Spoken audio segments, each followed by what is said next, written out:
Today we're going to cover the 400-year history of American houses in 10 builds that you can do in Tiny Glade. Up first is the humble Cape Cod, a one-story with loft attic space.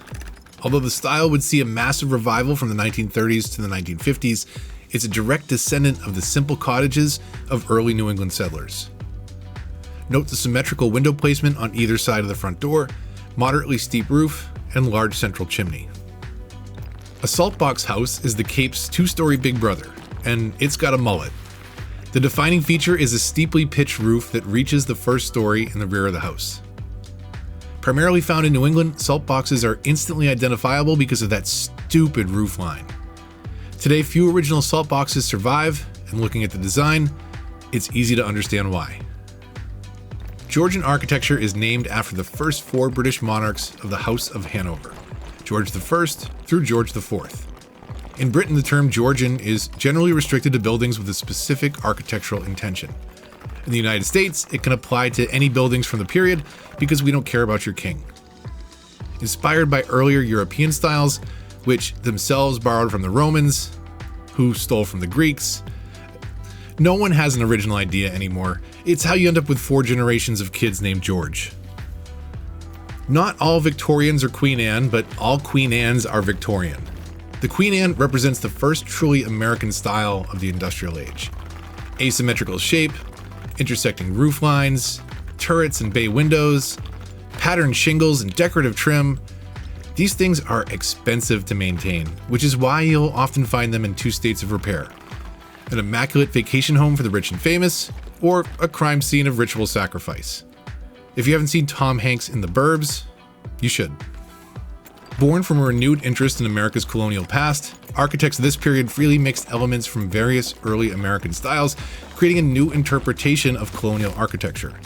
Colonials feature a central front door, symmetrical windows to either side, and a steeply pitched roof.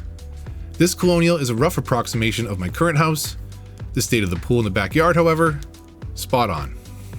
There's a beautiful Tudor house just a few blocks from me, and every time I pass it, I think medieval. Steep pitched side gable roof with cross gable and half timbering, walls of stucco or stone, double hung and bay windows. If a house was a time machine, it would be a Tudor.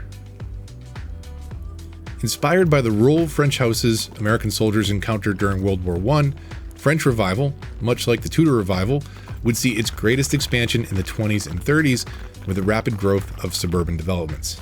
They feature a steeply pitched roof with flared eaves, an exterior of brick, stucco, or stone, and all the rustic charm and sophistication of the French countryside without a hint of condescension. When I think Craftsman homes, I think California.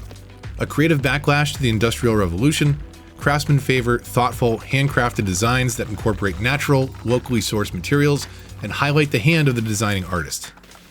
Low-pitched roof, wide overhanging eaves, and a porch with supporting columns are all features commonly associated with the style.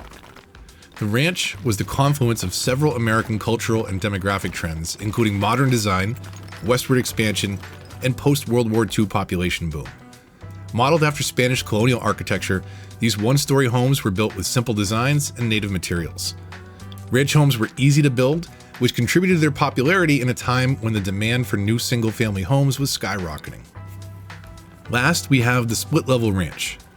A split-level house is a single-family home with multiple levels that are staggered rather than stacked on top of each other. Each level is connected by a short set of stairs, and the floors don't run the full length of the house. Split levels come in all sorts of style. As the split level ranch implies, this is a simple ranch that went through additions to become a split level. But there you have it, 10 builds you can do in Tiny Glade covering the 400-year history of American houses. But I couldn't include everything. If I forgot your favorite, let me know in the comments below.